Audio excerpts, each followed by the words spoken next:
بسم اللہ الرحمن الرحیم۔ السلام علیکم ورحمۃ اللہ وبرکاتہ۔ عزیز طلبہ و طالبات،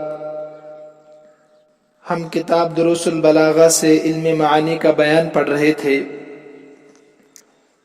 میں نے بتایا تھا آپ کو کہ علم معانی 8 ابواب اور ایک خاتمے پر مشتمل ہے۔ ان 8 ابوابوں میں سے 4 ابواب الحمدللہ ہم نے مکمل پڑھ لیے تھے۔ 5واں باب الباب الخامس فی الاطلاق والتقیید کا کچھ حصہ بھی ہم نے پڑھ لیا تھا۔ میں پھر سے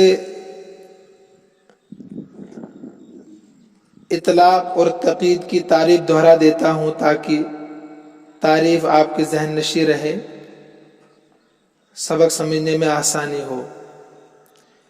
کسی جملے کا حکم مطلق کب کہلائے گا اور کسی جملے کا حکم مقید کب ہوگا؟ بہت آسان ہے، بتایا تھا آپ کو۔ جب متکلم کا مقصد، بولنے والے کا مقصد بغیر کسی تفصیل اور تشریح کے مخاطب کے سامنے اپنی بات رکھنی ہو، متکلم کا مقصد بغیر کسی تفصیل کے، وضاحت کے، سامعین کے سامنے اپنی بات رکھنا ہو،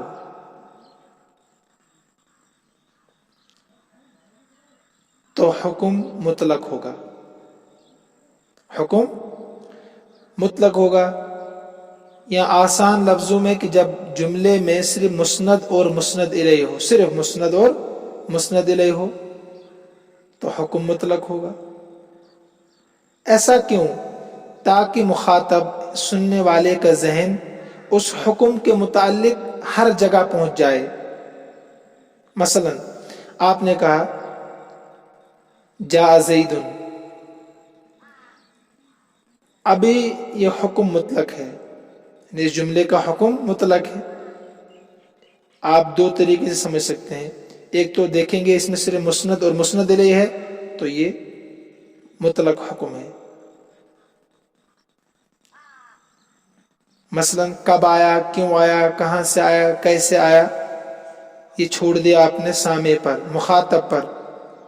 اب جو بھی معنی مراد لینا چاہے وہ لے سکتا ہے۔ پیدل آیا یا سوار آیا، دہلی سے آیا یا سری نگر سے آیا، ٹھیک ہے۔ کیوں آیا، کب آیا، صبح آیا، شام آیا، تو اس کا دار و مدار سننے والے پر ہے، مخاطب پر ہے کہ وہ کیا معنی اس سے مراد لے رہا ہے۔ تو یہ حکم مطلق ہے، ٹھیک ہے۔ آسان لفظوں میں بتایا تھا کہ جب صرف عبارت میں مسند ہو اور مسند الیہ ہو،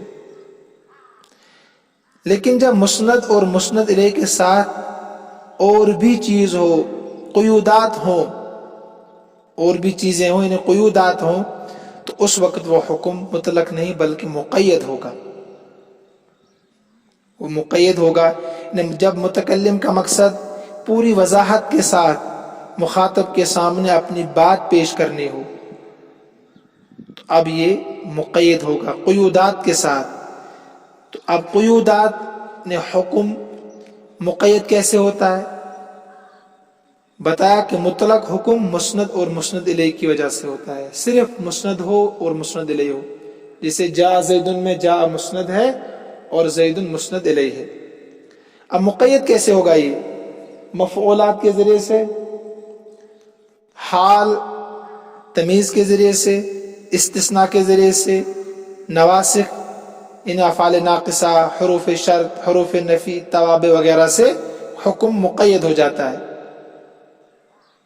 جب ان کے ساتھ مفعولات لگے، مفاعل 5، حال، تمیز، استثناء بإلا یا نواسخ افعال ناقصہ میں سے کوئی ہو، حروف شرط ہو، حروف نفی میں سے کوئی ہو، ایسے توابع وغیرہ آگے بیان آپ پڑھیں گے، تو اس وقت وہ جملہ مقید کہلائے گا، نا اس کا حکم مقید ہوگا۔ آسان ہے، یہ پڑھا ہوا سبق۔